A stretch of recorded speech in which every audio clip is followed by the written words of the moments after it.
Do.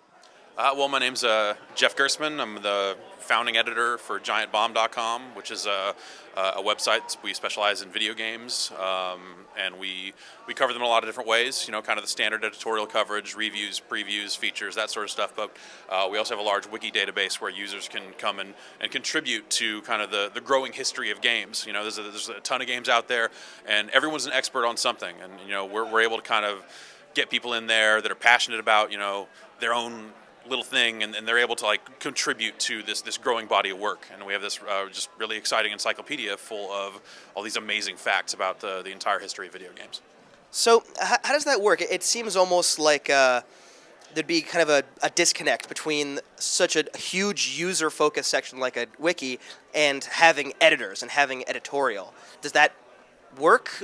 It's worked out really well for us. It was one of the things that right out of the gate seemed maybe a little strange to some people. Is like, okay, well, you're kind of like a Wikipedia for video games, or you know, that sort of thing. But then you've got this very traditional kind of editorial side, and the end result is, you know, different people come to sites for different reasons, and we're able to kind of meet both of those needs as well. It also gives us the ability to kind of play a curator type of role with the database, and if we see things that we look at and go, you know, this could use some fleshing out, you know, we can kind of help direct people around so they can make the most impact and have their work seen by more people. How do you, like, if you're making a site, how do you compete with IGN and game trailers? Like, how do you compete with these huge CBS and Fox and whatever? You specialize. You know, it's the thing with the large sites is they have a huge legacy that they're dealing with every day, and it's something that, you know, I kind of went through in a previous position where things are the way they are because that's the way they've always been, and it becomes harder and harder to gain momentum to change things when things have been done a certain way for a very long time. So the sort of things that, you know, I want to do editorially often are the sort of things that you know, larger sites could never really do. Because they're just not set up to do it, and because they have a different mission.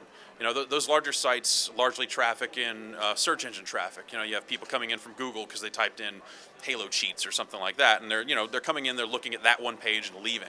It just wasn't the site we wanted to build, and frankly, that site already exists, and it's existed for so long that if you tried to build another one, like, they're always older, so they're always going to be higher in the search results or something like that. So playing that game, a little crazy. So we decided to focus. You know, we wanted to be a small team deliberately so that we could go out and target the games that we think people really care about, as opposed to, you know, going to an event where 20 games are and making sure we've covered each and every one of these 20 games, even though our audience only really cares about 3 of them. So by, you know, covering the 3 instead of the 20, or, you know, we can focus and we can kind of compete in that way.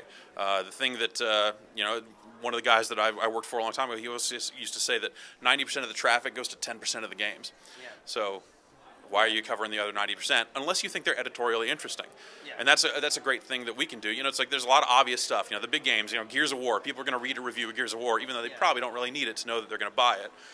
But by covering that stuff, it kind of gives us the ability to, and being credible on that stuff, it gives us the ability to kind of guide people a little bit. And it's sort of like curating the wiki. It's like we can say, like, hey, actually, you know what, this game's a little under the radar, but you actually should really pay attention to this because it's this type of game, and it's going to be a big deal down the line. And people have been willing to kind of go on these trips with us to some extent and take a look at games that they might have missed otherwise. And it's nice to be able to play that role. It's really what an editorial department should be doing, you know, picking and choosing and acting as a filter instead of just presenting like, here's everything, I don't know. Yeah. It's kind of crazy. Well, also you get the chance to spotlight games that you personally find interesting that maybe other sites would be like, what, why, what even is this game? I mean, for example, you guys have been talking a lot recently about Night Trap. Mm-hmm. I guess, like, what is the importance of having personality infused into a site like that? Well, I think, again, it's one of those things that we try to use that to set ourselves apart a little bit. And it's, you know, we want the byline to matter, and we want people to be able to get something out of our coverage, even if they don't agree with us. And the only way to do that is to be out there all the time. You know, our podcast, our live shows, our articles, everything. You're going to learn a little bit more about the people that write these articles, their likes and dislikes, and so on. So, if someone comes to the site knows that they don't agree with my opinion on shooters, they can read, say, my Duke Nukem Forever review and go, that guy's crazy. I'm going to buy that game anyway. Yeah. And that's fine. Like, I don't take it personally. Gaming has grown so large now that there's no one right answer for reviews.